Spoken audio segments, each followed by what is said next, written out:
everyone. Kevin Rose here. Welcome to 100 Proof. This is the podcast that is the Swiss Army knife of all things NFTs. We cover a whole wide array of different NFT topics, all the latest drops, trends, stuff we're buying, stuff we're selling. It is a variety show, and I am stoked to be joined here by Derek Edwards, of course, as co-host of the show. Derek, welcome. Hello. Let's go. Let's go. We also have Todd Goldberg. Todd, obviously Derek and I, old hat on this show. Everyone knows who we are. Love to get your background and welcome. Thank you. Yeah, I run an NFT fund called Curated, and we collect historical and or culturally significant NFTs, and we hold on to them long term. It's a $42 million fund.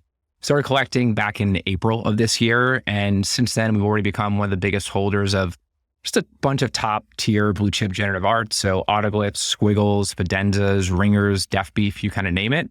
And then ultimately our goal is to become essentially like the, most well-known, highest signal collector in the world. We ultimately want our on-chain provenance to matter. And that's kind of shows through everything we do from a collecting perspective. Yeah, that's awesome. Well, it's great to have you, Todd. And we'd heard about each other before back in the day, but yeah. I would say the thing that most recently brought your fund to the forefront was that I was looking at getting a Hyper Slinky, and I tweeted it out, and I think you guys sniped me on that one and bought it before I could even negotiate it. You guys, I don't know if it was due to my tweet, but I like your taste. Yeah, I was actually surprised you invited me on the podcast because of that. It actually happened twice. I think we sniped you on two Hyper Rainbow Squiggles. Are you serious? Yeah. Are you guys tracking my wallet? Like, what are you doing? Like, I put in these bids. I need to get a different wallet. I put in these bids, and I kind of like, when something has been stagnant for a while, like I hadn't seen any sales of the Hyper Rainbow Slinky type in a while. I was like, you know what? Somebody here is just going to want to just get out. We're in a bad market, blah, blah. And so I put in some I don't know what, maybe 350 ETH or something like that offers, or 300 or something like that. And no one was biting. And there was one slightly, what did you all pay for your most recent one? I think your bid was a bit less than that. We ended up doing an OTC, and we can talk about bidding strategies and such, but I think we spent about 350 ETH on that one. That was an OTC deal. Okay, maybe my bid was around 200 and some. I remember, that sounds right. I'm thinking of what you actually got it for, which was probably around 300 and some. But congrats on that, man. The Hyper Slinky is just they're so grail good. Piece. You animate those, and you're just like, oh, this is when Crummy Squiggles really flex, I don't think most folks even know that they move. I know. This whole conversation is actually super interesting because I think as we think about so Kevin, you had this moment where the market had started to retrace. The dollar value of ETH was going down. The Grail pieces hadn't moved in a while. And you had this thought, let me see if I can pull a Grail Crummy Squiggle. And you've got it up here now. Yeah. At the same time, I was keeping an eye on what some of the smart money would do during these moments of crisis. And the truth is, the real smart move over the last 30 days were people who were denominated in USD to go from USD, jump to ETH, jump to top tier Grail pieces like this Hyper Slinky, knowing that the value of dollar value of ETH had retraced, and that these Grail NFTs being denominated in ETH could outperform over, a 3 to 5 year time horizon. And so I don't know if there was a better fund who has played the last 30 to 60 days as well as Curated. Maybe you can talk a little bit about your strategy, Todd, but I think this brings to bear, Kevin, you may have been showing up to, with fists to a gunfight, because these guys have been making moves for the last 60 days with expert precision. So Todd, as an outsider looking into what you guys have been doing, maybe you can walk through your strategy of what you've been doing since this, in this last quarter. Yeah. So we essentially started fundraising end of last year when ETH was around 4,000 basically per coin. And we were telling LPs that essentially that this market's very frothy and we do think it's going to cool back eventually. And we made the decision to raise in USD. And turns out that was probably the most strategic and best decision we've made so far for exactly the reason you mentioned, because we've been kind of just slowly building up a collection. And then about, let's say, early June, when the market kind of capitulated really fast because of the Luna event, Terra, 3AC, all that stuff, we were largely denominated in USD and were able to move in very quickly. And a lot of the market actually had not repriced itself, both in ETH terms and US dollar terms. And so when people were fearful, I guess you could say we got kind of greedy and we started going after pieces that we never thought we'd have the opportunity to get. And a perfect example is that Hyper Slinky. Like even our best optimistic expectations, we never thought we'd be able to get one because it just didn't make sense for a fund of our size. And then, I think there were really no buyers of size except for us for a good month. And during that period, if you're a holder and you want liquidity, you either don't have options or you got to take a terrible lowball, which is just really bad.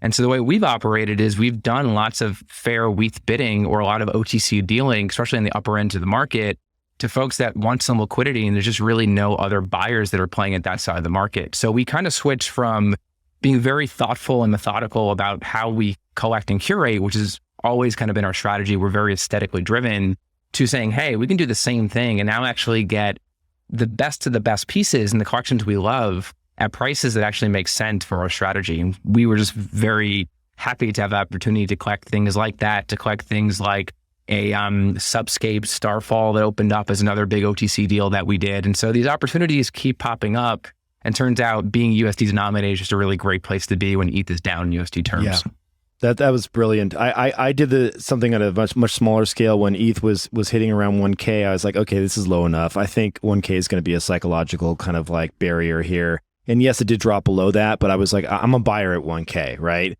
And so I'm like, also like Chromie Squiggles are really cheap right now. So I went in, transferred in, bought, a bunch of ETH at 1K, and then just went immediately into Squigs floors, just because why not? Well done, Kev. Stack some floors, Do you do floors, Todd, or are you just looking for bigger pieces?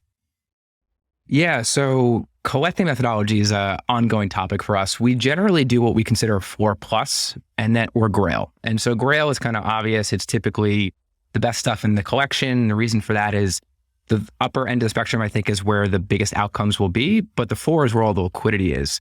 When I call it like floor plus, the way we actually think about that is we do a lot of work on these collections to really understand how you can slice and dice them in different ways. What are the implicit traits? What are the community relevant traits? What are maybe, transcendental grails that have come out as surprising outcomes of the collections? And what that means is when these opportunities of, say, mid-tier pieces pop up around the floor, like let's say 10 to 20% off the floor, what we call floor plus, we move very fast. Mm-hmm. And so we do a bunch of work up front. We know what we want. And when we see good pieces that are clearly not floors at or around the floor, we move very quickly to acquire them.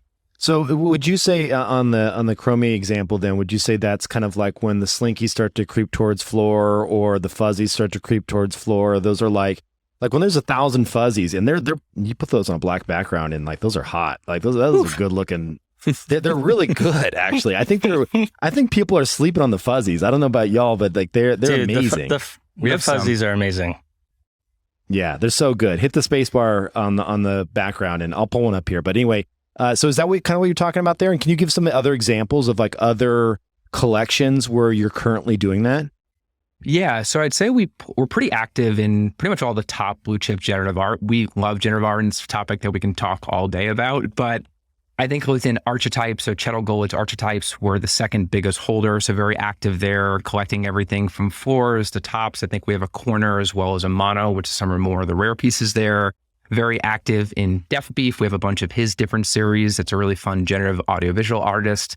Very active within Squiggles at all portions of the market, floor, mid-range, Grail, like the Hyper Slinky, as well as a Hyper Standard. Very active in Fidenzas too. We have about 12 of those, and then pretty active in Autoglyphs and such as well. It really depends on the collection. It depends on the holder dynamics often within a collection. And so we spend a lot of time not only understanding pieces within a collection, but actually going very, very deep into the holder base and the supply dynamics to understand what is the likelihood that we can get different types of pieces across the spectrum. A good example of that is the Squiggles, right? So there's 10,000 pieces. That's probably the biggest generative art collection. Tons of liquidity, very different composition of a holder base. When compared to something like Autoglyphs, which only have 512 pieces, And if you look at kind of the market volume over the past even year and the holders that make that up, it's very low velocity and it's a different type of holder base, which means getting access to that collection is often very difficult. So it's a different kind of strategy. So it depends on things like the holder base dynamics, supply dynamics, kind of like how desirable is the collection and how well known it kind of is. Todd, we've talked quite a bit on this show. Kevin and I have riffed on this topic a lot over the last few weeks on generative art and why generative art. As someone who's professionally managing a dedicated fund where your job every day is to wake up and think about the best place to allocate capital on behalf of your LPs to the NFT space, why are you so interested in generative art and why are some of these collections standing out? Maybe like from first principles or from just like your root understanding of the opportunity, what is drawing you specifically to gen art? And I guess like tease out why specific collections within that category have stood out to you. Yeah. I think you asked about background and stuff earlier, but both myself and my co-founder, Andrew Jong, come from tech. We're product builders. And so we naturally skew towards tech. And I think what's really interesting about generative art is you have this really nice aesthetic art output, but underneath it is all this very interesting code that is actually creating the output. And to me, that is very unique. I actually did not know about generative art even as a category up until I learned about the squiggle. And that was my gateway into generative art, on-chain generative art. But generative art is not new. It's been around, since the 60s. It's really any kind of autonomous system with a set of rules and some sort of like statistical probability that can create different kinds of outputs. I think what's made it very compelling for on-chain generative art, especially as an NFT collecting category, is in a way, it's kind of 10x better than the prior form. And what I mean by that is when you look at, say, off-chain generative art, again, this is not new, but it's completely changed the dynamics of things like permanence. So the fact that on-chain generative art can potentially live forever is a really, really interesting property that opens up potential store of value opportunities and actually makes them, in my opinion, the strongest form of an NFT asset. And one of the reasons for that is that any of these pieces of high quality generative art can be re-rendered and recreated in the future, which means that their code and the ability to create these outputs can forever live on chain. That is not true, for example, for things like digital art, where you have these really heavy images that cannot exist fully on the base layer, in this case, Ethereum. You need something like IPFS or Arweave to store that. So there is a dependency which creates potential risk 100 years from now. Is that other chain that maybe has less security and less node support going to be around? I don't know. When you look at generative art, the idea of permanence is really compelling because you want to buy something with a very, very long time horizon and point of view, which is what we do. I think the second aspect is on-chain generative art creates this element of co-creation that doesn't exist anywhere else. What people may or may not realize is like when you go into Art Blocks and you mint your favorite new collection, you are actually an input into that collection. Mm-hmm. And so the work of a collection is not the actual 1,000 outputs you see. It's all the nuance and work and development that goes into the algorithm all up front. And you, the creator, and the provenance of being the creator actually provides the pseudo randomness to create the output. And whether people realize that or not, it's a really interesting element of co-creation that I just don't think exists anywhere else. And then the last bucket, I would say, is kind of just new primitives that open up for having this kind of art on chain. Specifically, you have things like interoperability as well as timestamps. And I think there's gonna be a bunch of really interesting experimentation that hasn't popped up yet. But from a collector standpoint, I think it's really the output. It's the fact that it's code driven and that this art could potentially stand the test of time for as long as Ethereum is still producing blocks. That's awesome. I'm curious for people that are listening to this, and when you think about most of the generative art that's out there, obviously the default is to think art blocks, and that stuff can be quite pricey. Do you ever look at things like FX Hash and Tezos and some of the other? Because here's an example. I put this one up on screen. Artist that jumped over, William is amazing, that jumped over and did create an Art Blocks drop, but first created this Dragon series on Tez, and it was a lot more affordable and approachable for a lot of people, and I actually think it's cooler than his Art Blocks drop. But this is something that had you been when this dropped, had you been there for this drop, it would have been really inexpensive to get started. Do you believe in other chains, or are you more on the kind of Ethereum maximalist kind of side of the house when it comes to NFTs? Yeah, I think maximalism is a dangerous spot to be because it means it closes you off to new opportunities that pop up. I think from the collector standpoint, we are very much watching Tezos and other chains. I think there's a really interesting behavior that's happening now on Tezos with things like FX hash. We're seeing certain artists do things pseudonymously because they're lower stakes environment to go in there. The thing with FX hash that's worth calling out is it's pretty much an open playground. Anyone can create on there. You have a much, much wider range and quantity of collections that kind of pop up because there is no pure curation layer on it. For us as collectors, the one thing that we do not like about potentially collecting on Tezos that we don't really worry about when we collect on art blocks or anything on Ethereum is you're not only taking on market risk, which you do with that kind of any kind of collection, but you're actually taking on technology risk in the sense of we don't know the confidence interval around Tezos surviving as an independent chain 5, 10, 15 years from now. And so there's a different level of thinking, I think, around like, will my assets still be here 10 years from now? And I don't know what the answer is to that. And so for folks like William Mapan that you just showed for Dragons, we actually collected in pretty big size his anti-cyclone connection once he joined on Art Blocks and did it as an Art Blocks curated set. Super fascinating line of thinking here.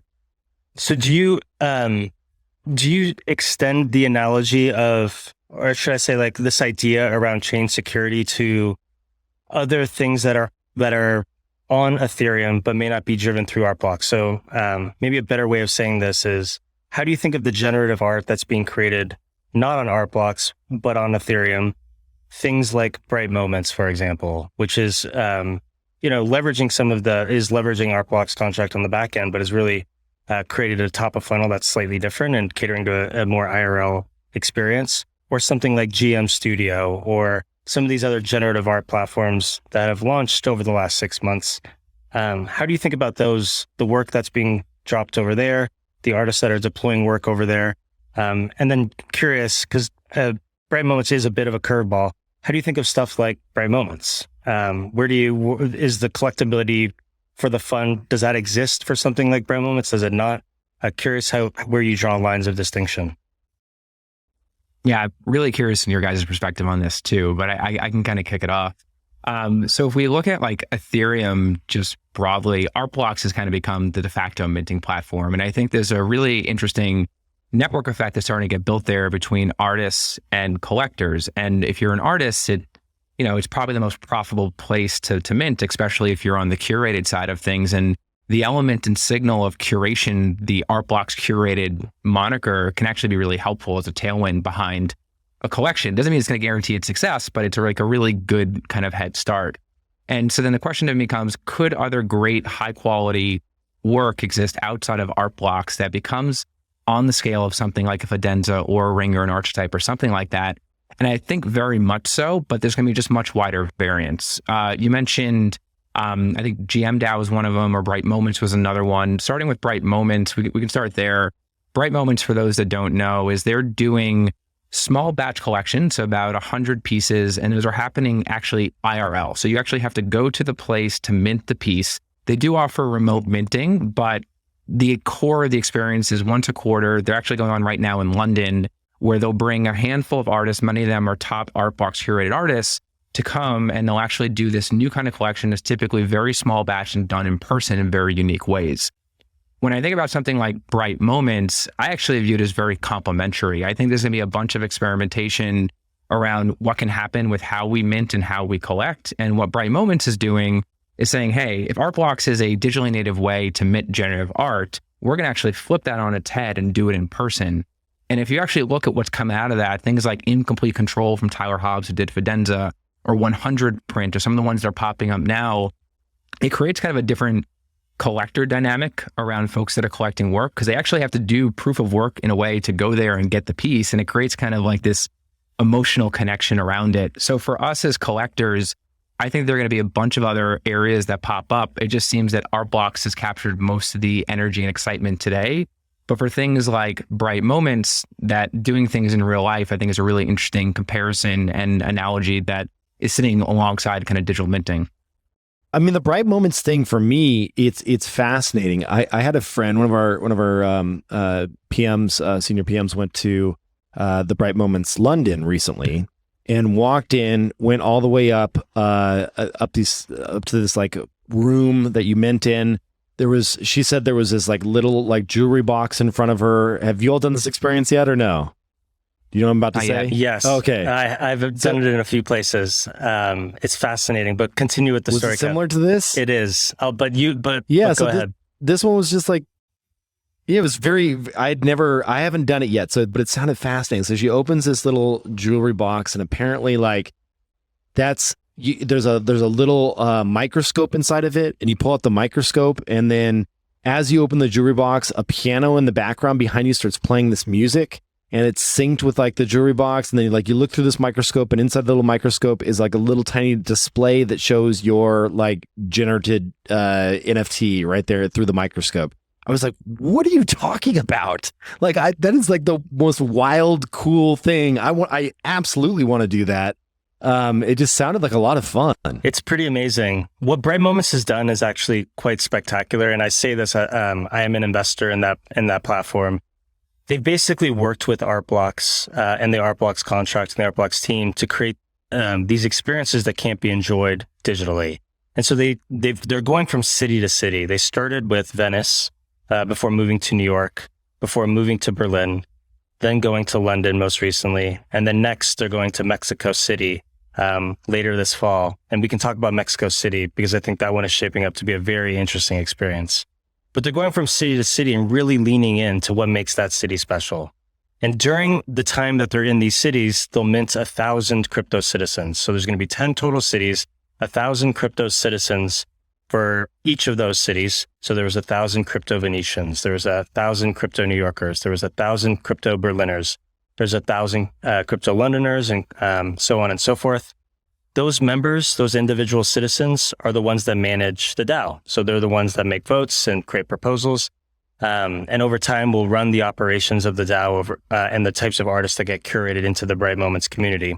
And then while they're there and while these citizens are getting minted, they're also working with the top tier generative artists to create more depth in the drops that they do. So you had up earlier, Kevin, Tyler Hobbs, Incomplete Control.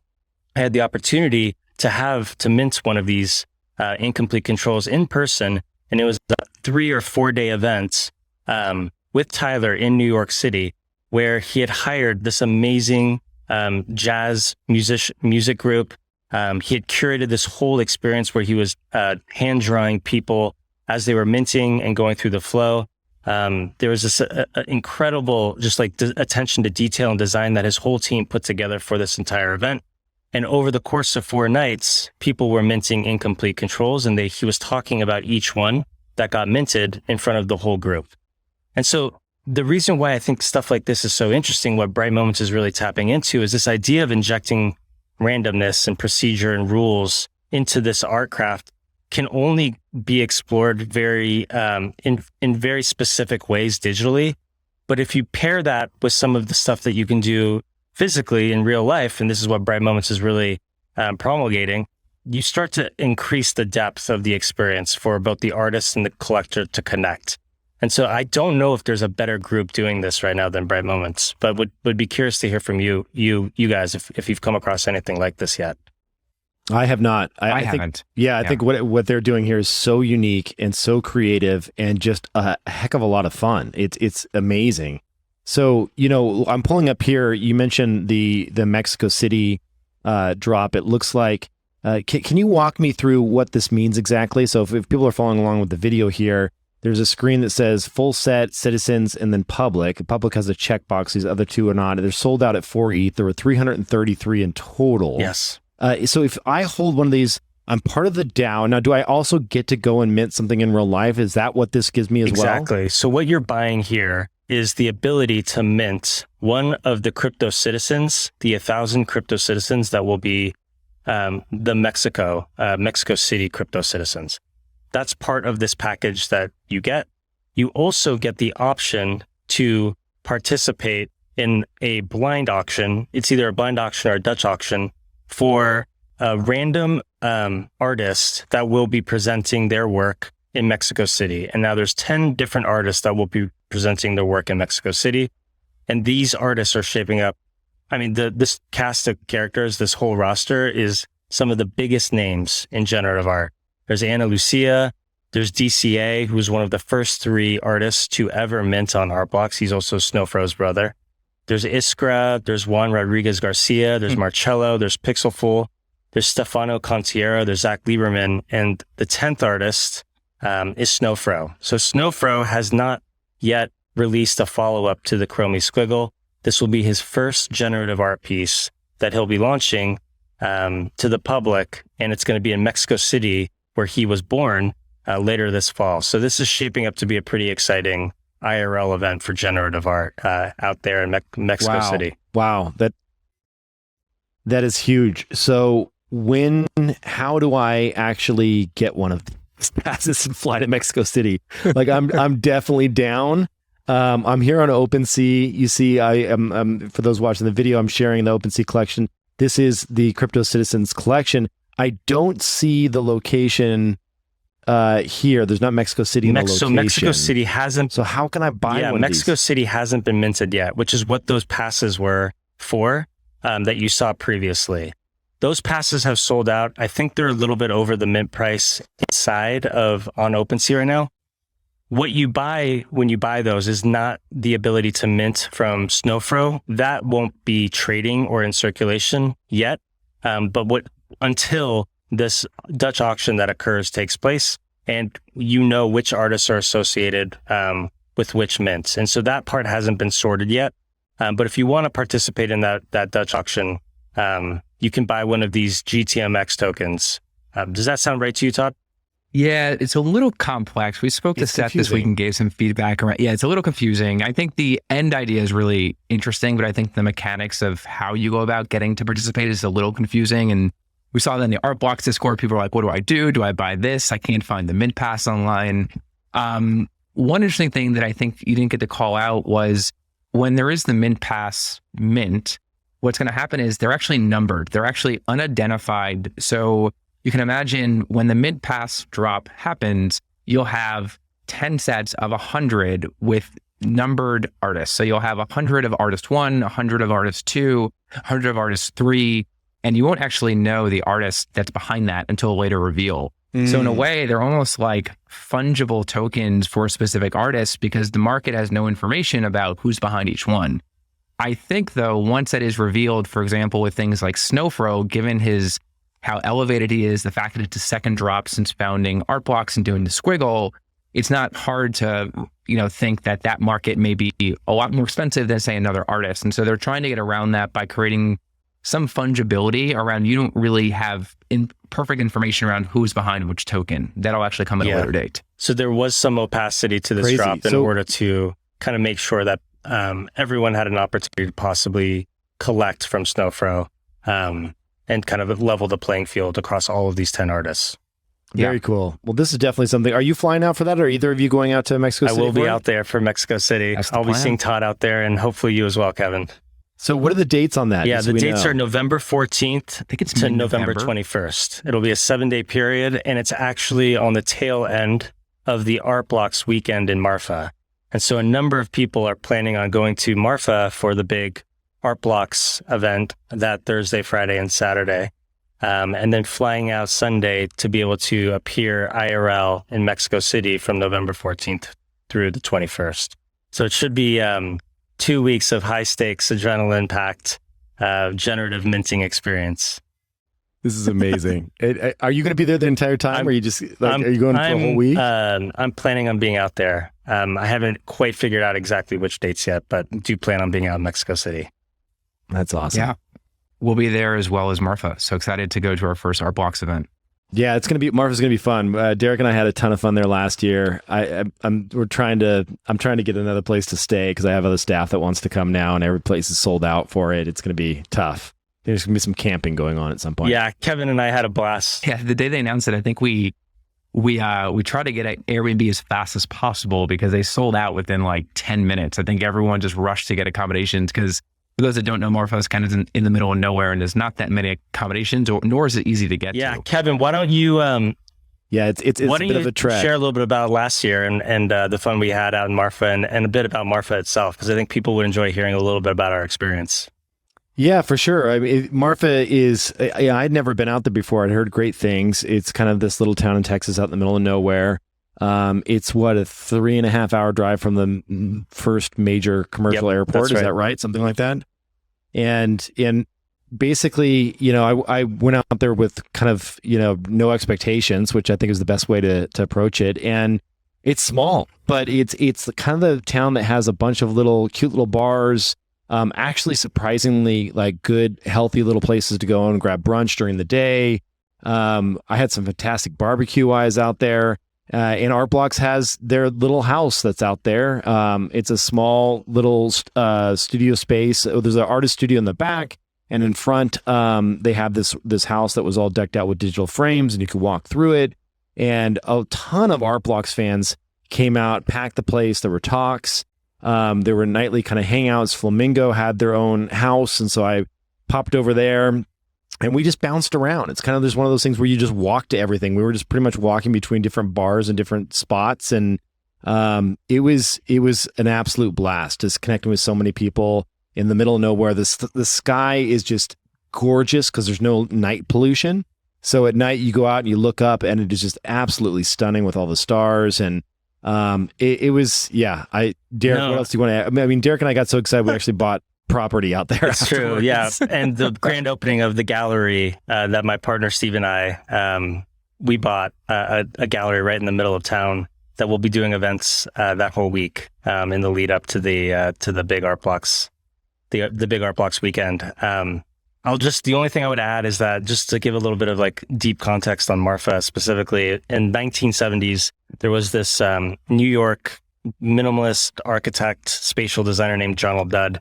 He moved out to Marfa, moved his whole workshop, his whole career, everything, to the middle of Texas in Marfa, and basically became a huge figure in spatial design and geometry and architecture around these desert landscapes, and created this whole movement where people just started flooding to Marfa, and it became known as this mecca for artists. It's now the home of the Chinati Festival, which happens every year, which is a big art festival that people congregate for. The art gallery per capita is probably the highest in the world. There's only about 2,000 people that live in Marfa full time. And on the weekends is when it really starts to shine. So people flood in from all over Texas on the weekends to come out to Marfa. A number of like very popular TV shows and movies are filmed there. No Country for Old Men, I Love Dick, which was about the art scene in Marfa. So it's a very special place. Art Blocks is headquartered there now, and every year these events turn out to be very special. So hopefully we can get some of your audience out there, Kev. One of the best burgers that I ever had was at the Art Blocks backyard barbecue that they did. Like, I love a good like backyard like crushed patty with cheese burger, and it was just fun. I mean, they had some good food out there. It was fun. So yeah, if you're listening to this, check it out. There's details on Art Blocks, and you can find out more about and hopefully find a little Airbnb out there and head out there to meet us. But we'll be out there hanging. Should we talk about Xcopy? Yeah, I'm sharing an Xcopy right here on Super Rare. It's a good looking one, Todd. Looks like this would be something you'd be interested in collecting. Am I right? Yeah, and salt to the wound. So this is... You sniped me enough times. I got to throw a little salt on. This is a brand new 101 from Xcopy that he minted on Super Rare called God is Typing. And we made a bid after it yesterday and got into a somewhat of a heated bidding war with the 6529 Capital, the fund behind 6529, ultimately bowing out because it kind of got above our price band, and he ended up winning it yesterday. But Xcopy is kind of as blue chip as you get, in our opinion, on the 101 digital art side. And whenever he has a new drop for a new piece, I think everyone kind of pays attention, us included. Yeah, absolutely. I'm obviously a huge Xcopy fan here. Derek, how many Xcopy? I don't know your collection on the Xcopy side. What do you hold there? I have a bunch of his open editions. I don't have any of his one-of-ones. It's actually this one is actually a little salty for me. I struck out both as an individual collector, and also we struck out at Flamingo as a DAO. We identified Xcopy very early. His right click and save was actually his piece was the piece the artwork that I used in the piece I wrote. You're Sleeping on Crypto Art in mid 2020. Identified X early on as a very important artist and just failed to convert that into one of his one-of-ones. I'm not totally out of this race yet. This is something I've always had my eye on, and I've been trying to pick my spots wisely, both on behalf of my own personal collection and on behalf of Flamingo DAO. This one cleared for about 250 ETH. It's called God is Typing, in his hallmark glitch art style. It's a pretty awesome piece. So yeah, wasn't surprised or shocked to see a bunch of collectors going for this one. Yeah, I think Xcopy is something I've been thinking about a lot. Is just the different form factors of digital art and how that actually impacts supply mechanics. And Xcopy is probably one of the interesting ones to talk about because he has kind of all three versions, in my opinion. He has the 101s, which are the top of the food chain. That's why they command the highest price. He has the 101 of N, which are basically collections with like similar aesthetics. So those are his grifters. It's kind of like a PFP collection that is in the vein of his like traditional like crypto glitchy art. That's really cool. It's 666 of them. And then he also has a 1 of N, essentially like an open edition, which is his Max Payne. I think there's like 7,500 of those. And so what's interesting about him is he's very desired for his 101s, but he also has this growing community around him because of his bigger supply collections, either through Max Payne or through his grifter like PFP collection set. Yeah, we've talked about this before on the show. Cool. X is definitely one of those artists. The benefits of generative art, I think, just like really hit the nail on the head here. The benefits of generative art is you're trading scarcity for this network formation that can happen at the collector level. And that's, that trade-off is worth it, right? Like there's the collection sizes are more abundant. Sometimes they're sizes of 100 or 500 or 1,000, or in Chromie Squiggle's case, 10,000. And there's compounding value that gets created when you have these networks that can form around these collections. The scarcity around 1 of 1 makes it very difficult to do that. And so the thing to think about is whether or not 1 of 1 artists can become networked artists in their own right through a strategy that you just articulated, Todd, which is Xcopy and the network that has grown around his 1 of 1 work. He was able to start creating these different levels for people to collect and get exposure to the Xcopy universe. And he's done it in this really elegant way across 1 of 1s, 1 of Ns, and these open editions that seem to have taken hold with the market. Curious if you would agree with that and how you see the collectability of these different levels over time. I take first swing at that. I mean, I think 101 is always the strongest form of collecting digital art. And the reason for that is, and we're dealing with non-fungible assets, right? So by definition, we're dealing with a unique good. And I think the 101 is the purest form of that. I think it's always the running counter joke of, oh, I'm going to right click and save as and just, save this thing. What people get wrong about that is that actually helps build the demand for your specific asset. You're propagating the meme or the image or the piece of culture kind of around that. And when people realize the interest in a specific piece, the idea of being the one person or the one group that owns the pixels behind that image, I think is very, very compelling. And so when I think about 101 art, it's the strongest form. And then you ask, okay, well, what kind of art? And in our opinion, it's folks that are crypto native. It's folks like Xcopy that are creating a new genre. So this kind of glitchy crypto art, I'd say him and ACK, Alpha Centauri Kid, were big collectors of him as well. All the way to folks that are crypto native in terms of how they've kind of come up and built their audience. And so those are folks that are already deep in the community that maybe it's not crypto glitchy art, but it's just like they built their brand and their community in a crypto native way, and they're very active and present. So folks like Mad Dog Jones fall into that, Searlight, Fuck Render, Grant Yoon, Ferocious. All those kinds of artists feel very native to the community in this period of time. And the best form of their work is typically 101 digital art. Yeah, I think Xcopy plays the game just so well in that when you think about how you have to show up to be an artist, he checks almost every box that I can think of. To be a blue chip artist, he checks almost every box that I can think of. So the things that I consider are kind of the the provenance and where did they come from? What is their background in digital art, like, or traditional art? Like, what's their story? And when you go and you look at X, you can look back a decade and you can see that Xcopy was doing this before it was cool, and he was selling prints, and he had a Tumblr account 10 years ago that was doing this style of art, right? So Xcopy's been at this for a very long time, certainly a pioneer in this style of kind of glitch art that on first glance to a lot of people, it's like, whoa, what the hell? Like, that's too loud. Like, that's going to cause seizures. Like, there's all these like comments that come right out of the mouth the second you see your first Xcopy, but then you're like, oh, wait a second. Like, this is loud and different. And that's kind of like, that's what you want out of art, is you want it to be not just boring and in the middle of the road, but have an opinion and have a loud voice and in some way. And so, he does all of that. And then also his drop cadence is perfect. Doesn't drop too many, doesn't drop too few.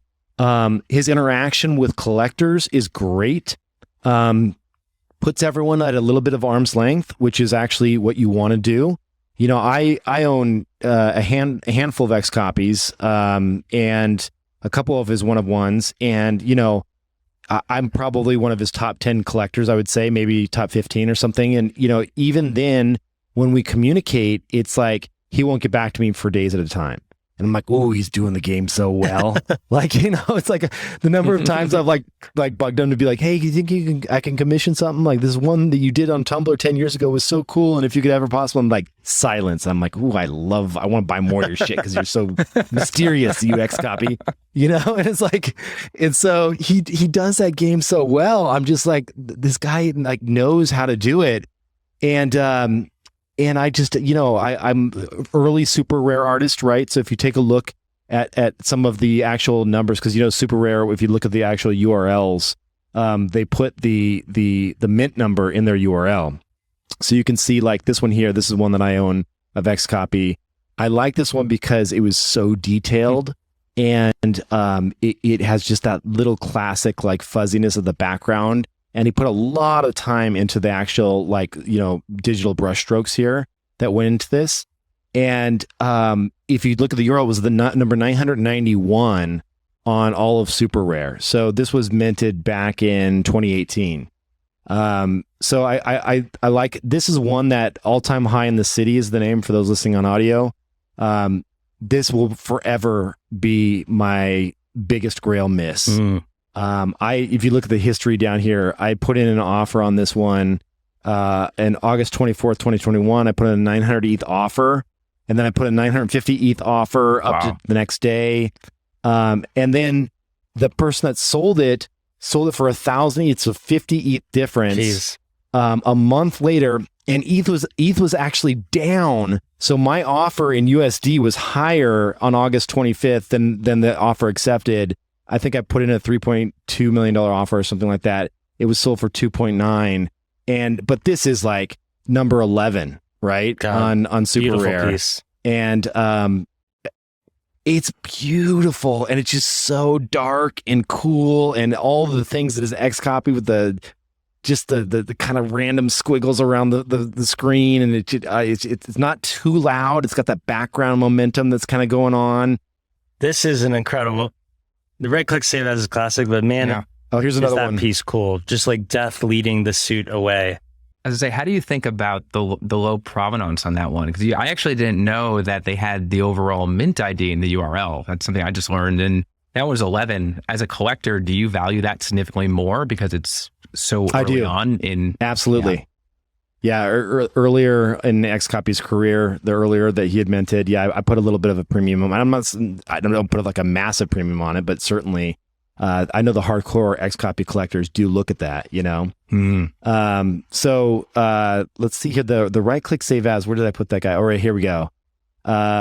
1,154. But this is like such a classic. It was all over the news. People were talking about it. This piece right here is so emblematic of just this movement of Xcopy, of just the grifter, glitchy style. This whole piece encapsulates so much. It's so heavy with context. This to me is the Xcopy piece that is just like this is a career-defining piece. It's just brilliant. And Yes. Absolutely. Cosimo is the lucky owner of this one.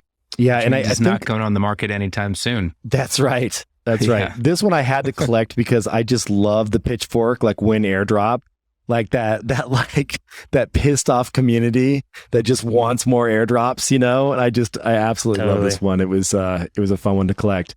But I will say the last point on Xcopy, to your point earlier, Todd, about the other like bigger collections. Like I think that's a really important piece for the approachability of an artist, right? Like it's not just that Xcopy puts out, $250,000 or $500,000 one-of-ones every 6 months. It's that he has these collections that you can dip into at a much lower price point that they're more aspirational kind of collections, right? That younger collectors can get into them and still really appreciate Xcopy and have a lower entry point, which I think is a very wise thing to do as an artist, as long as you don't overdo it and dilute what you're known for in those one-of-ones.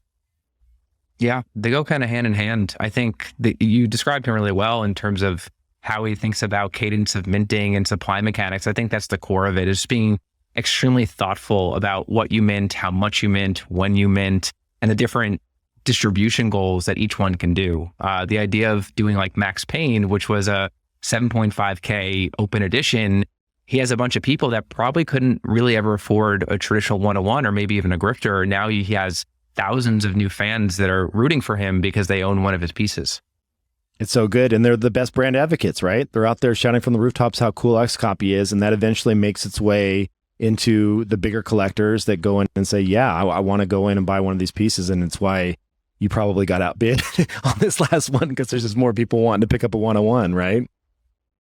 Although 6529 is well known in the space, so you can't screw with 6529. He comes in strong. Todd, you've got some Meebits in your collection as well, and there was some news this week on the Meebits front. Let's chat about it. The Meebits burn has been slow, but it feels like we're now reaching a point where things feel like they're starting to speed up a bit. So earlier this week, Yuga Labs took over the Meebits account about 6 months ago, let's say, when they acquired the project from the Larva Labs folks. They've been tweeting very sparsely, and this week they put a thread together announcing that they had turned on the 5% royalty fee in the secondary market every time one of these Meebits trades, which is getting community members pretty excited. It's I think folks are starting to see that there's a team that has been put together around the project. The Meebits account itself actually wrote that their vision for Meebits, and I quote, centers around embracing the currents already core to the community, which is play, DIY experimentation, tech minimalism, and interoperability, and dialing them way up, end quote. This was 22 hours ago from the Meebits account. What do you guys think? What's going on here? We getting excited for Meebits again? Well, I'd be pumping my own bags, but I'm going to pump them anyway. I absolutely am. I bought Meebits at the Mint, and I just like, I was crushed, right? Because I was just like, okay, they got chopped in half or whatever, and I bought over 100 of them, and I was like, okay, I'm gonna like, I should probably sell off a few just to like lick my wounds, and then I was like, you know what, I'm gonna stop selling. This is stupid. I'm just gonna sit here. And I was trying to like, get some write-offs for end of year. And I was like, these are going to bounce back. This is a very important producer, obviously with Larva Labs.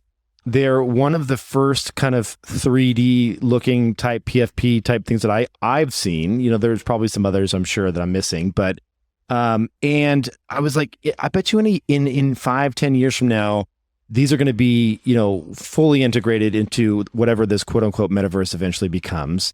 And if that's the case, from such an iconic producer like Larva, like I want to hold these for the long term. And so I've screwed myself so many times by selling too soon. Like where you just like, and not letting, if your thesis hasn't changed, hold. That's kind of like my new motto here. It's like, and I've like, okay, we haven't turned over enough cards for me to play this whole thing out. And I sat on them and I'm glad I did. And so now things are looking good. But Todd, would love to hear did you buy these on the sooner side, or was something you've been collecting for a while? All the above. Fun fact, we actually, before we had the fund, bought one of your Meebits on auction on OpenSea. You were, I think, paper handing one of the blue camos, and we bought it off you. So we got that Caro provenance. How many things of mine have you bought that I'm unaware of? I mean, you technically didn't own the squiggles. This one was actually from your wallet that we bought it from. All right. What did I sell you? I don't even know. I don't even remember. It was like a blue camo one. It was like a full blue camo suit. Oh, that was something a cool like that. One. Why did I sell that one? What would you buy it for? Do you remember? I think it was like 2 ETH. It was like really cheap relative to what it should have been priced. Come on, Caro. Very similar. We gotta have a talk about this, my friend. This is a never sell technology, and you're out here paper handing the Meebs. No, this was what, Todd, to be fair, this was probably 6 months ago or something like that? At least. It was probably this is a while ago. Oh, a long time ago. Yeah, I've been good with the Meebits lately. I haven't sold any in a long time. So our story with it and like how it relates to this is, I think, very similar to you, Kevin. Like, we got very excited at the time. Like, they were very early on in our collecting journey, and we're like, oh, this is from Larva Labs, or the blue chip 2D PFP, avatar collection. This could be the 3D quote unquote metaverse version of that, and it's blue chip. And so we started building up a position, got really deep into the attributes, started collecting more and more. And as time went on, nothing really changed. Larva Labs, in true fashion, stayed very, very quiet, never really reached into the community, was not active about what they were building.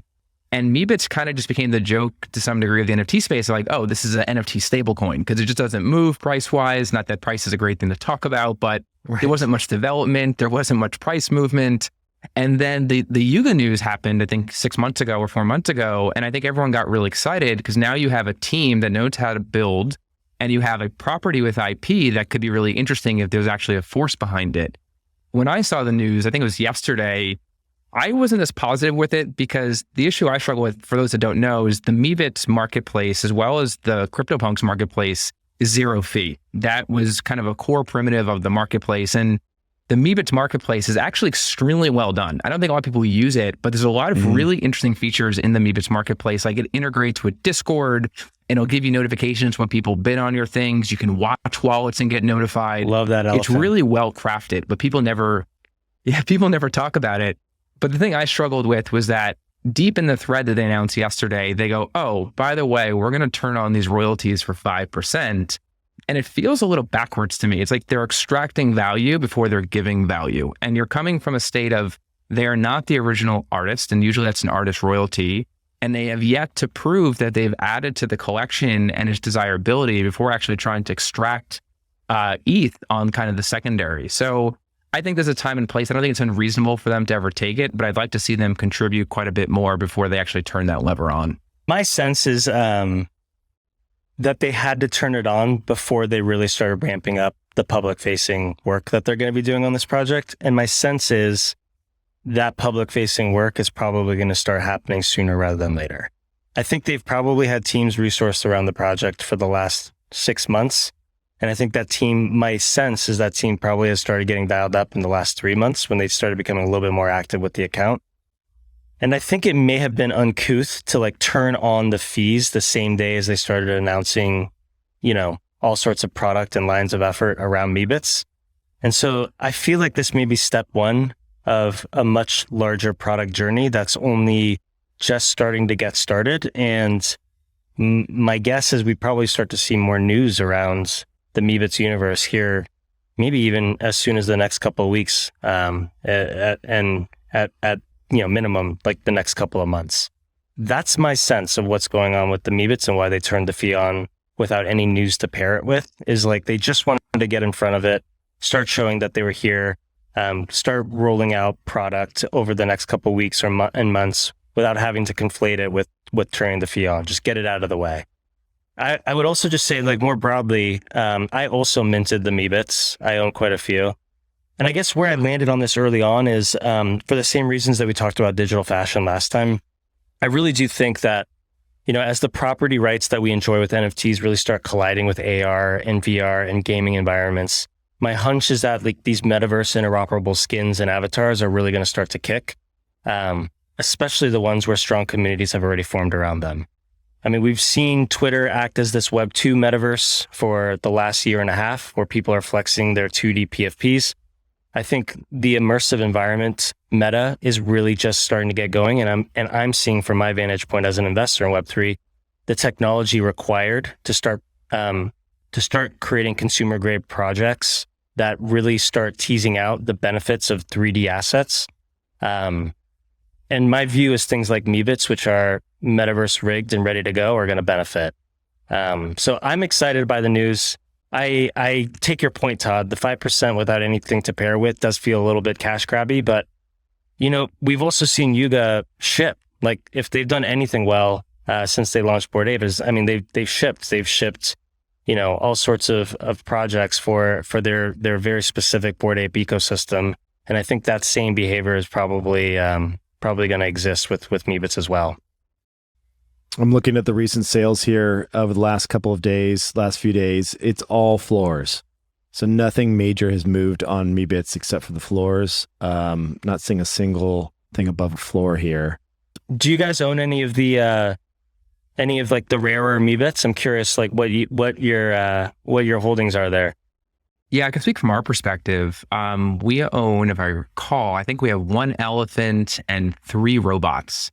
The robots are interesting because, if what you're saying is true, Derek, that people want to use these as skins in a video game or quote unquote a metaverse, you're kind of going to want to like what you look like. And sometimes it's a case of where pure statistical rarity is maybe overvalued. And what I mean by that is if you actually look at the upper end of Meebits, there are skeletons and then there are robots. And I think there's actually more of a premium on robots because they look quite a bit cooler. And so even though they're not as rare as, say, the skeletons, I think there's very much an aesthetic premium. That's actually how we collect these too, because we are very aesthetic driven, where it's not only the quality of, say, the type, but it's also the whole outfit they're wearing. Like, are the pieces of clothing matching? Like, do they contrast well? Like, these pieces of aesthetics, I think, matter in a world where you're valuing the conspicuous consumption of things where aesthetics are actually valued and have meaning within a context. I think I don't own any robots, but I have 2... I think I have 2 pigs and 2 elephants in the collection. Do you want to be running around as a pig? I mean, that goes back to the question of what do you want to be represented as in these virtual worlds, and how is that reflected in the types of specific assets that you collect? Yeah, I mean, I like my little flamingo shirt here. I love this one. This is great. I think we collected some of these at Flamingo, didn't we? We did. Yeah, we own a couple of the flamingo tees. The thing about the royalty stuff, it's like, I get it. I mean, they're a business at the end of the day. Do you have any sense of how much they paid for both Meebits and for Punks? No. Do we know what that dollar amount was? I've heard. I don't think it's released. Yeah, I've heard, and don't quote me on this, that it was in the low hundreds of millions. Don't quote me on that, but that was the number I heard floated around back when the exchange took place. Yeah, that's a kind of around the same range that I heard as well. So they're going to monetize this somehow. And especially they're going to pour additional capital into it. It's still not. I mean, let's just take a look at here. We can just take a look at their numbers right now. So if we go to Meebits and we go to stats and last 24 hours. So Meebits have had a run. So 472. Their number 3 project in the last 24 hours times 0.05. They said they're going to do 5%. Is that right? Yep. 5%. Yeah, I think so. So that means they made 23.6 ETH times, let's say 1,600. So they made about $37,000 US dollars in the last 24 hours from Meebits times 365. So it's about a $13.7 million run rate from Meebits if they can maintain this current level. You can hire decent staff to build some awesome stuff for that if you maintain that. There you go.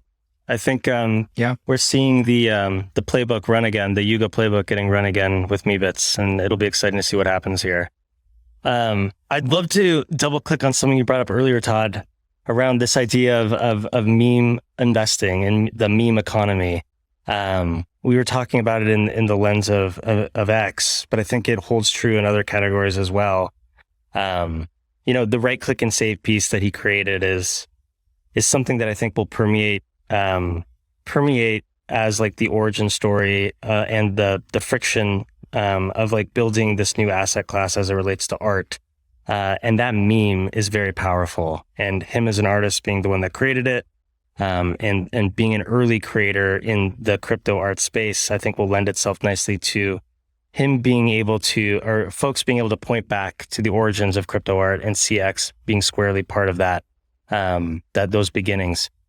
I'm curious how you think about meme economy investing with generative art. And I know you and I have talked a little bit about archetypes and kind of what we're seeing with Decagon or with squiggles, and how we're seeing the traits of squiggles being used with things like cyber brokers and moonbirds and oddities and WAGMI United, the soccer team that's putting the squiggle on the jersey. Does this play a role in your thinking of capital allocation for the fund? When you think about, things like, archetypes or things like squiggles, they stand alone as very creative pieces of work, but also curious if there's like an X factor in there around like the memeability of some of these attributes or these features that you think will persist over the coming decades. Yeah, it's a good question. So I think when you think about pure meme investing, starting there, then working outwards, usually there's a core idea like Pepe that just kind of gets propagated, and that is the meme is the thing that's kind of built on. I think when you think through the lens of generative art, what's maybe the analogy of the meme there? And I think what the analogy is actually the type of algorithm used in a certain aesthetic style. So if we look at, say, Tyler Hobbs's Fidenzas, everyone, it's kind of been meme to blue chip status. It's very well desired. It's a 1,000-piece collection. Each piece is brilliant in and of its own self, like independently. But the core of the algorithm, which Tyler's written about, is actually flow fields. And you've seen a bunch of other algorithms pop up that are derivatives of flow fields, or that's kind of their core feature. And it's hard to look at those and not think of the strongest form of that, which is Fidenzas. And, other analogies are things like Cheryl Goldberg's archetypes. What he does is he has partitioned rectangles, and he's now replicating that on his piece with decagons and with Deca, which we can talk about. But I think the idea of a certain aesthetic style that is usually done from a certain type of algorithm, and having that same type of algorithm used in future collections, a lot of the mind share still goes back to the OG. Same thing with Xcopy, with glitchy art. I think the originator and propagator of a certain style, maybe that's a better way to think of it, typically construes the most value. And I think all these derivatives, until you see fundamentally different work, will have mind share that goes back to the strongest form of it. Yeah, that's fascinating. So outside of flow fields, outside of Cheryl Goldberg's rectangles, outside of the Chromie Squiggle rainbow, are you seeing some of like these outside of X's glitch art, or Fewocius's, very hand-designed, hand-drawn, cartoonish style? Where else are you seeing some of like these early styles, these early formats really being propagated? And do you have your eye on any one artist or any one style or any one genre in particular? I'm curious to get your thoughts there. Yeah, for us, it's still a lot in generative art. We're very big collectors of some of the new Artblocks curated pieces and artists that kind of emerge from that. To answer your specific question, there's nothing that really stands out from, say, a specific type of algorithm that keeps getting propagated. I think like you guys, we do look for folks that are very unique, have a unique story, unique aesthetic. I think one we're all big fans of is Def Beef. He's very distinctive. It's very complex what he does. It's also generative audio visual, which for those that haven't seen it, it's this really cool looking output in a very distinctive like audio style. He even has a vinyl that kind of plays some of the outputs, the audio outputs of it. And he's in kind of his own class. And so when you look for generative artists or 101 digital artists, you want to find folks that not only have a unique story, but also have a very unique aesthetic. And maybe what comes from that then is derivative styles that still kind of go back to, oh, this looks like X. And when you think of this person's work, you actually think of the person who was earliest and maybe most well known. I think we've seen two examples of that within generative art, but I think you also see others as, say, maybe other folks propagate specific types of algorithms that are well known within, say, existing blue chip collections. Yeah, super interesting. The other one that came to my mind is just like the 8-bit pixel art style that CryptoPunks propagated. And we've seen, that style replicated over and over again. Some do it really well. Like I think Justin crushed it with Moonbirds. I think Gremplin has done a very good job. like riffing off of this style as well. And as we point the line back in time, some of these earliest works, I think, will continue to have this halo effect around them that derives from punks, but have been built in these new directions. So this idea of remixing is so powerful in Web3. It's hard to quantify, but man, we've seen it time and time again with glitch art, with pixel art, with flow fields, with some of these elements that continue to get propagated over and over again by artists over time.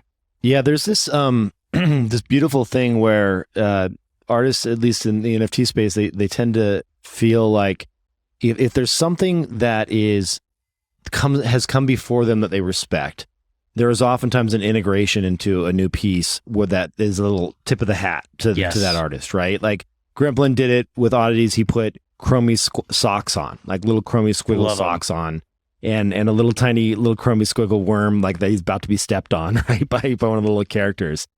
And that was just like out of his brain, and that was amazing, right? And like, you know, John with all the J's on Tezos, like John, you know, the artist that does the frames, right? Like there's so the number of John remixes that I've seen, it has to be in the hundreds at this point, where if you're launching on Tez, like and you're a legit artist, you have to do at some point a framed like John, like tip of the hat to like pay your respects to the Godfather or something of Tezos, like this Tezos world, right?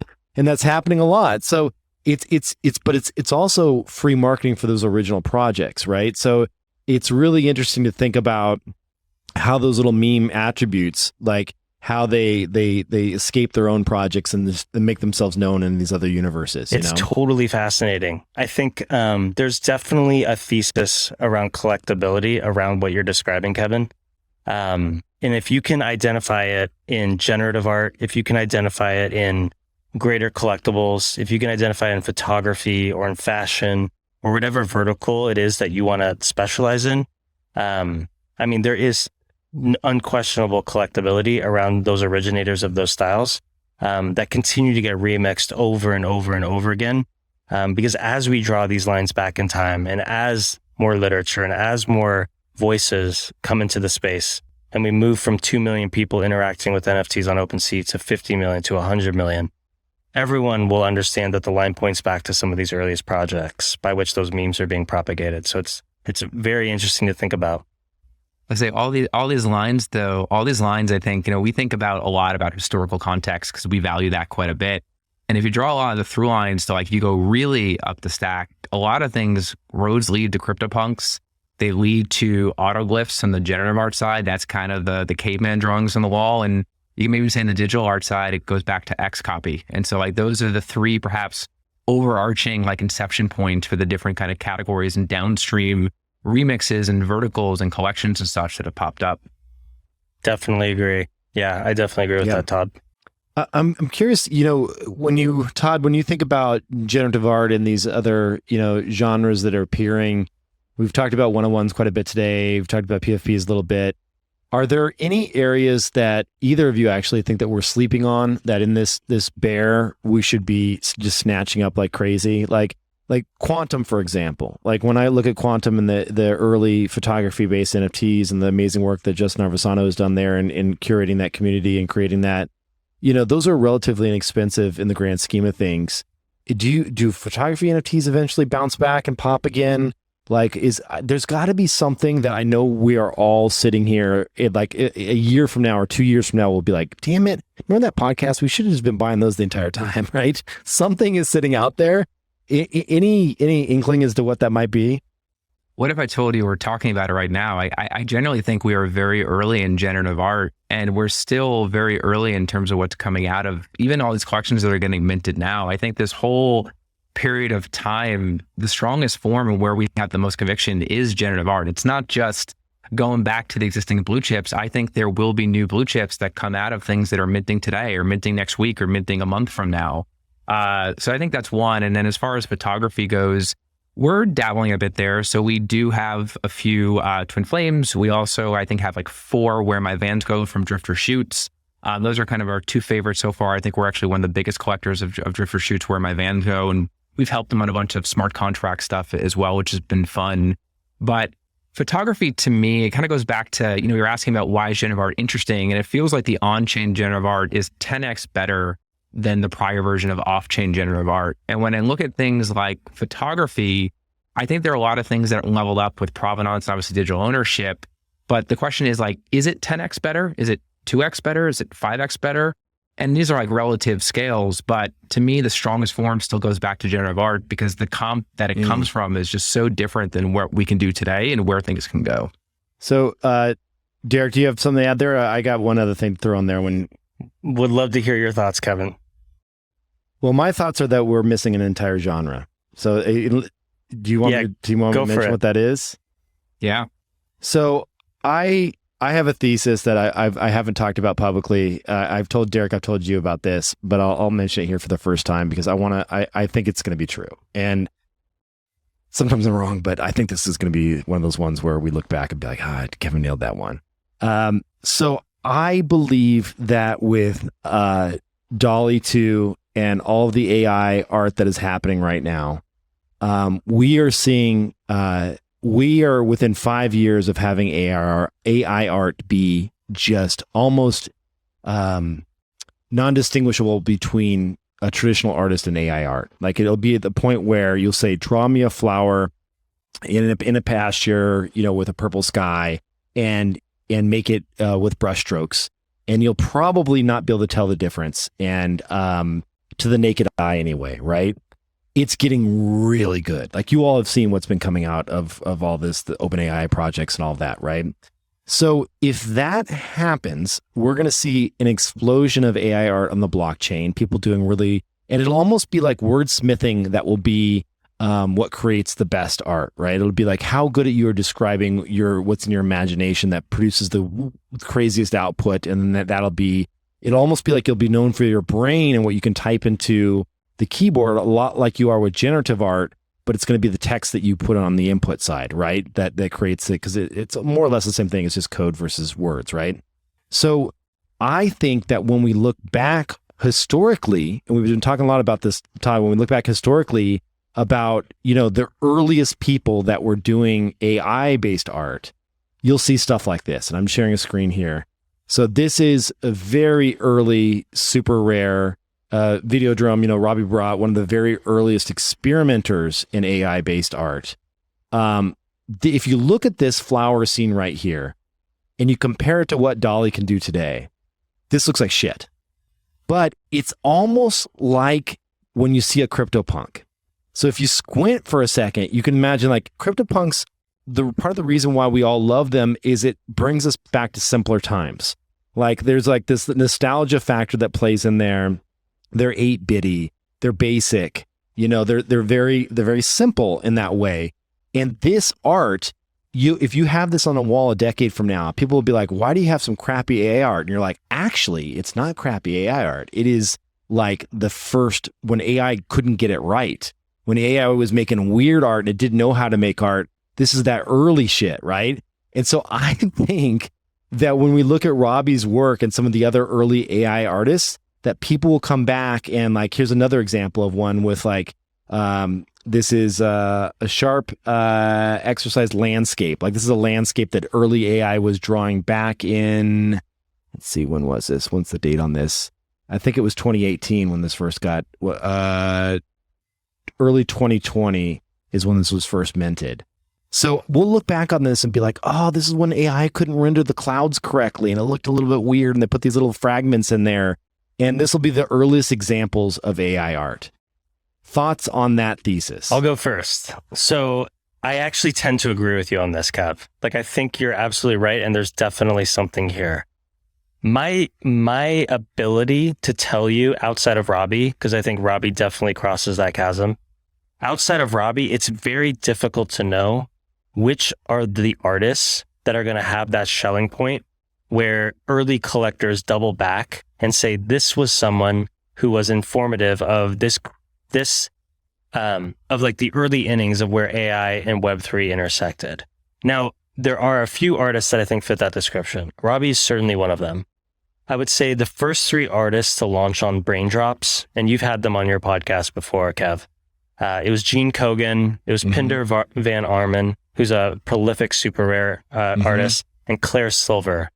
Those 3 artists, I can tell you, feel directionally correct in terms of like the artists that we respect and know as ones who have been laboring at this intersection of AI and Web3 for a long time. So there's 4 there.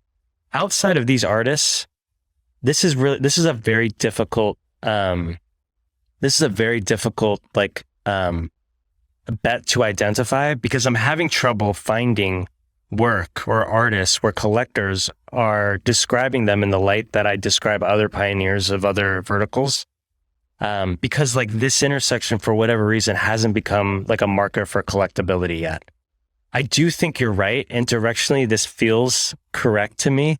I'd want to see more support for these works to really get behind this thesis, but I tend to agree with you. There feels like an opportunity here, and I guess as a collector, I'm trying to sense and sort through exactly what that looks like.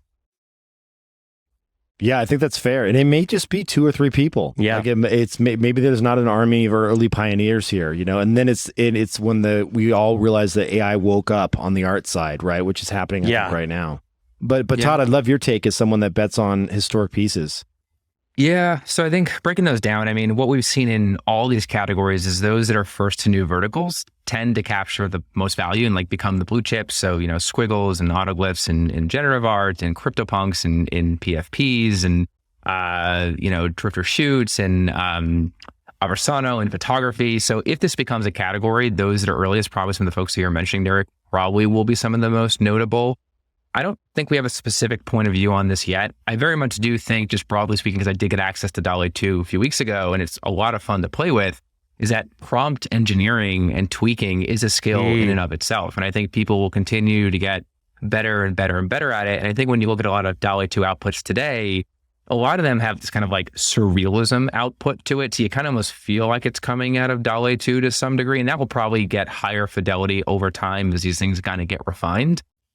But there is certainly an element of skill around prompt tuning and how deep and nuanced you can get. And I don't think it's unreasonable to see a certain, perhaps, artist figure out a certain aesthetic that they then use to then get hyper tweaked on in terms of their prompt. And as you know with DALL-E, you can also feed it images and kind of train off that. So perhaps they come up with a style, feed it, and then refine it through that, or they generate it from DALL-E 2 and then keep using that as the impetus for new work down the line.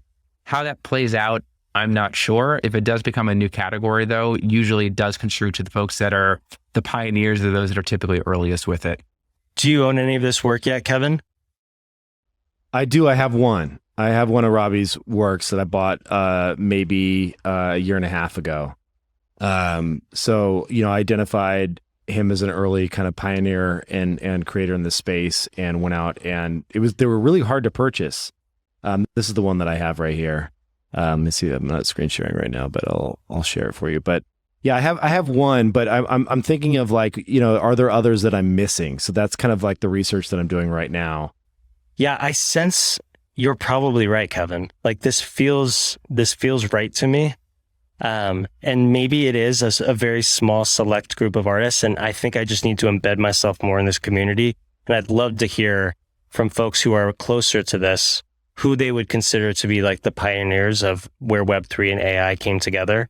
I think we've named about 5 of them. I'm sure there's others. I'd love to read articles or literature or watch anything on anyone who has articulated some of like how this industry started to begin and where we are in relation to where things started. So if anyone has any literature, this is more of a call to action. Please send it, tweet it, post us, tag us. Because I would love to dig into this more, because I think you're probably right here, Kev.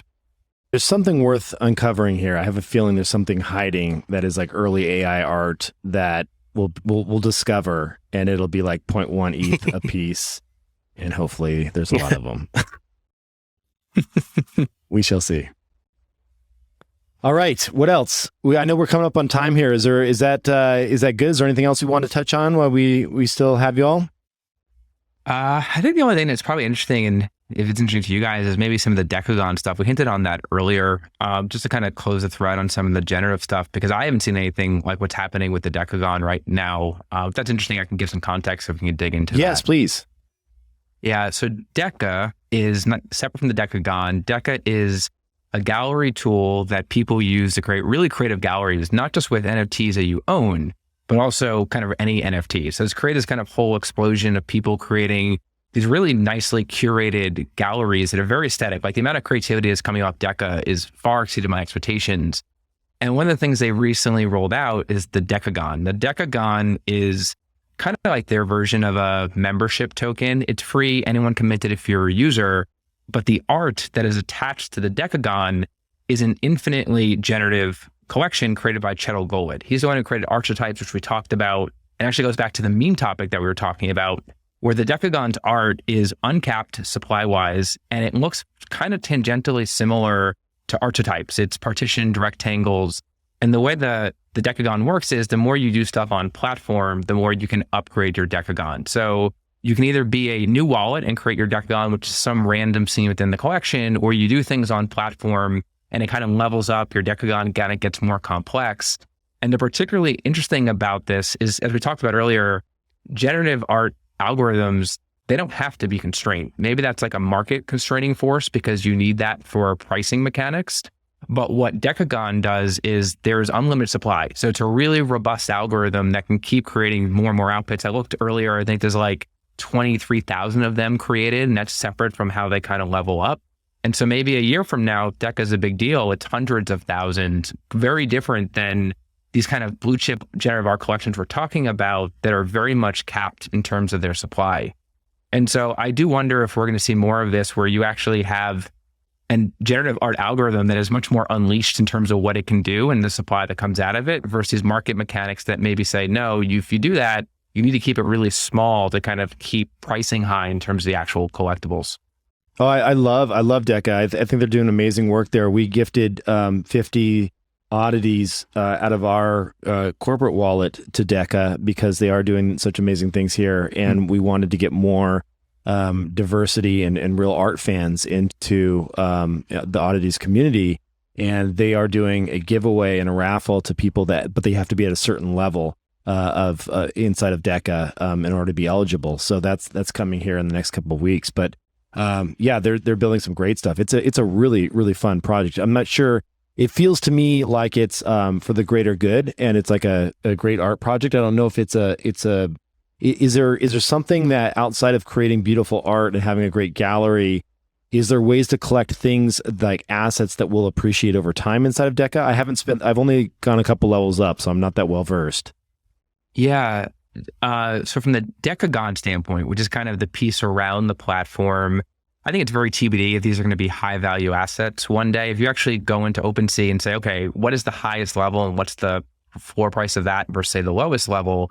I think it was like 0.25 for the highest and about like 0.01 for the floor. And so I don't know if the goal here is to create the most highly valued collection, but I think the mechanics of having an algorithm that can keep producing more and more high quality work is interesting. And the second order effect is that this is actually brilliant marketing for Todd Goldberg because it drives back to the idea of memeability for certain aesthetic within generative art. It potentially makes his archetypes worth more or potentially be more valuable or desired because people now have 23,000 plus people have a derivative work that is a tangential like algorithm. Yeah, this is a pretty fascinating project. I also love this idea of exploring the uncapped supply generative art piece.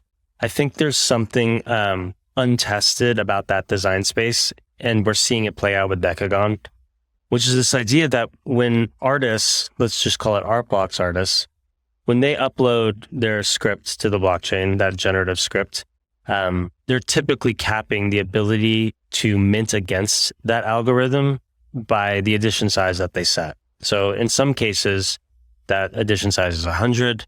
In other cases, it's 500. In other cases, it's 999. So this Pedenza behind me, for example, beautiful algorithm, very diverse. Tyler Hobbs created the flow, really pioneered this idea of on-chain flow field. But there's only 999 of these outputs that could ever get created. Although one could argue that the diversity of the script is so strong that there should be 1,500 or 2,000 or 5,000. But Tyler created a cap at 999. I think there is something very interesting about capping it less or creating these bounds that aren't supply bounds, but more based on market bounds or price bounds. There's a project that we're investing in right now called verse.xyz. And it takes the idea that like you can bundle in a bonding curve at the asset level and create, effects of like a being able to buy and sell into a collection, fractional units of a collection. And if you have one full unit within that curve, you can mint out an NFT and burn the ERC20. So you can imagine a situation where, let's say Tyler Hobbs, for example, had wanted to, launch on Art Blocks, but didn't want to cap it at 999. He could have used the Verse protocol. People could have gotten exposure to the Fidenza piece just by buying and selling these fractional units in the curve. But if somebody wanted to take a full unit or buy up to a full unit on the curve, they could mint out an NFT that would be used as a seed against that on-chain algorithm. You could lead to, this, if you just like follow this line of thinking, it could create a situation where the bonding curve ERC20 has value because you can, speculate on the price of an unminted Fidenza. But then they would create, these outputs that weren't bound by supply. So maybe there's, 1,500 Fidenzas that got minted out of the curve or 2,000 that got minted out of the curve. And as long as someone was willing to have the appetite to pay up for one full unit on the curve, they could always have the opportunity to mint a Fidenza. I'm not saying that would have been the right move for Tyler, but what I am saying is like, there is some exploration, I think, that needs to get done. Because the truth is some of these scripts, some of these algorithms are so powerful and so beautiful. And 999, which is the line that we're creating to, create markets around these things, may not be the right way to bind these pieces. It could be based on the appetite that somebody's willing to pay for one, which could presumably be hundreds of ETH, but should exist if the algorithm can support that diversity. This is crazy. This is the first I've seen a Verse. So just so you can unpack this and kind of explain it like I'm five way here. I went on this first front page of Verse, and right now there's one called Internet Energy that's very top, for at least for me on my feed. It says NRG, that's like the ticker for it, right? It's 0.19 ETH per share to buy NRG. What am I buying here when I go in and say I want to buy just one of these units? I'm buying a fraction of the overall project? Yeah, so you're buying a fraction on the bonding curve. And so that fraction of a unit has value because everything that's an asset in Web3 can be priced and valued. When you buy more, the bonding curve can be parameterized and set in advance to like be very steep in its slope of price, or it can be very leveled off in its slope of price. The creator has the ability to create a curve that best suits the collection style. What you're buying essentially is just a fraction of a unit that gets you exposure to the collection set. If you were to buy one full unit, you could mint out an NFT and burn the ERC20 units that existed in the curve. And so it's really like more of a tool. Okay, pause that for one. Yeah. Can you just pause there for 1 second just so I make sure I understand that? So when I just put in here, I'm sorry, I'm just trying to break it down so everyone understands. I put in to buy one NRG. So I want to buy a full one, right? Like you said, I want to get in one entire piece. So I want on one of these coins, the ERC20s. It's going to cost me $376.92, which is 0.19 ETH, okay? So once I buy that, now I own one full unit of this project. I can now mint an NFT of it. So before, even if I owned a 10th of it or a 100th of it, I couldn't mint an NFT of it. That's correct? Correct. Okay, so now I can mint an NFT of it. If I mint the NFT, does my one NRG token go away? It does. So the ERC20 goes away, and you now have an NFT that can exist on OpenSea. It can exist in your wallet. It's now a self-standing NFT, of which it looks like any other NFT that's been created. And then how does this project come to an end? So that's, I think, the beauty of like opening up the design space, right? So the project doesn't come to an end. As long as people are willing to buy and sell into that curve, and as long as there's always an appetite to buy a full unit to redeem out into an NFT, the project doesn't have to come to an end. And so you could imagine a situation like, let's take Fidenza, for example, where 1,500 Fidenzas have been minted. And maybe the floor of Fidenza, when 1,500 Fidenzas have been minted, is 100 ETH. And maybe the price to buy a full unit and get exposure to an unminted Fidenza, the floor to buy one full unit inside the curve is maybe closer to 180 ETH, because it's, you you don't know what you're going to get. Maybe you're going to roll something rare and there's an expected value that needs to get priced in. The idea is that you can have the NFTs that get minted out will have their own economy, but the price of an unminted Fidenza will have a separate economy that you can get fractional exposure to in perpetuity forever. And so I think with version 2 that the author of this protocol is rolling out, his name's Kieran, there will be parameters and knobs for creators to change the slopes of these curves or to end the project, and to really like give the creator the tools by which to create a collection that they think best suits the NFT that's being created. But you can think of it similarly to like a platform or protocol for Unisocks-like projects, which is this idea of like bundling the asset with these curves in a way that does a number of things. It gives you benefits of fractional ownership, so the ability to buy fractions of an NFT to get some exposure to a project without it actually being fractionalized. This autonomous market that exists that you can buy and sell into is very conducive to like mimetic trading that we've seen around floor sweeping.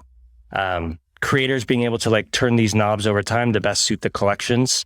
The unbundling of the asset from the marketplace, which, in my view is like more efficient. There's less fees. There's no lock-in. It's very like much in the spirit of Web3. It's like, how do we reduce these things to their best form?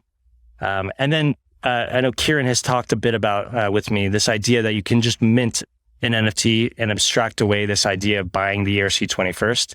I think this is coming in version 2. So you can create an abstraction where on the back end, you're buying and selling, or you're buying into the curve and then redeeming automatically for the NFT. So you can get a single price and be able to just buy the NFT quickly. It's a very interesting platform. It's very, it's still early and it's a very exciting protocol. But I think the larger point that I'm trying to make is I think we're really scratching the surface in terms of the design space for generative art, on-chain generative art, where this can go in the future, tweaking the binds and the parameters of how these things have been created in the past. And that's a design space that I'm very excited about exploring over the next decade. It's very cool. I love it. I'm curious, and then Todd, I'll let you go, but I saw here that the total supply, it says 33.17. Is that a fixed supply? Like as I burn that NFT and I make it, I take one out of the ecosystem, now it drops down to 32.17. And does it get harder? Is that part of the bonding curve where it gets harder and harder for people to buy in? Yes, I believe that's true. That's true today. And in the future with version 2, I think that will be parameterized. So like some projects, it may look different. And I think this is where, Kieran is really trying to create something agnostic that allows creators to create the best possible collection for the NFT that they're trying to create.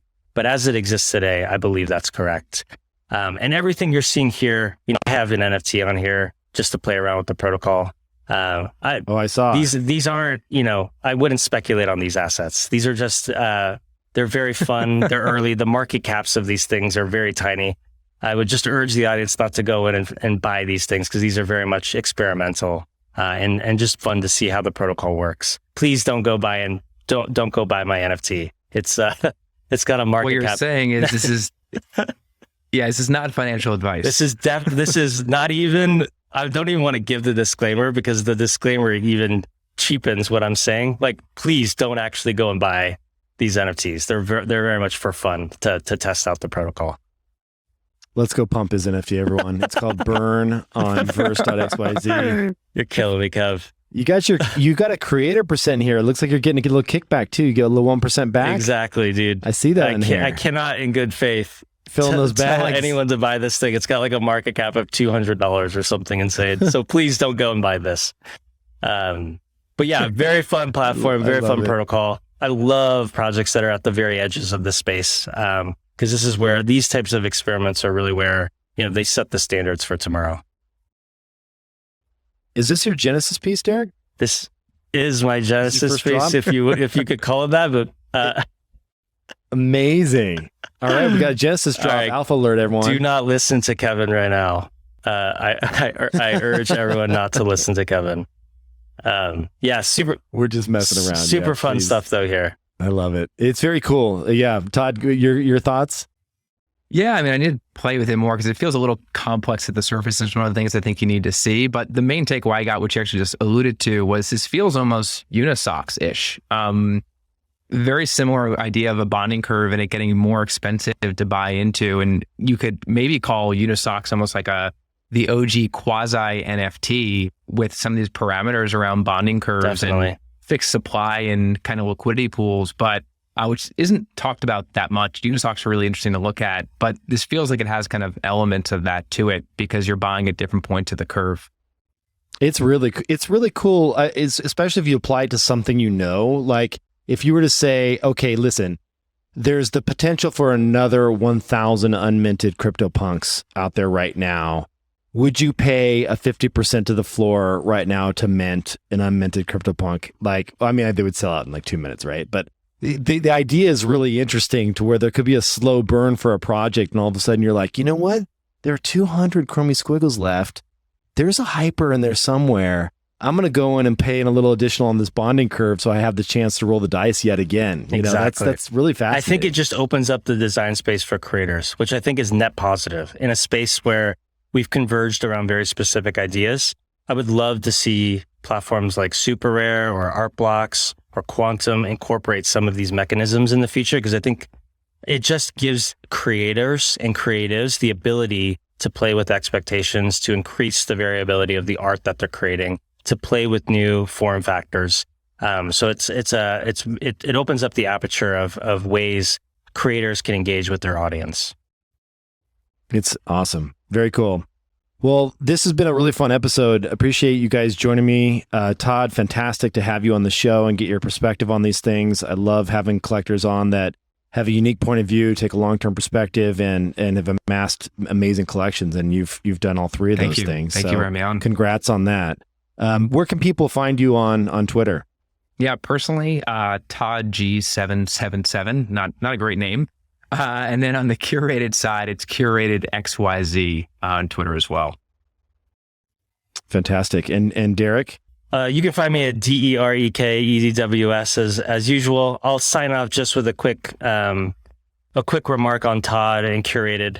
I really do mean, Todd, that you have done an exceptional job collecting over the last 60 days. The very few people have played this market with such expert precision. And so it was really fun for me just to hear you think about how you think about NFTs and collecting and the work you're doing over at Curated. So I just wanted to say thanks for coming on and joining Kevin and I. Thank you. It's very kind. All right. Thanks, Todd. We'll see you all again soon.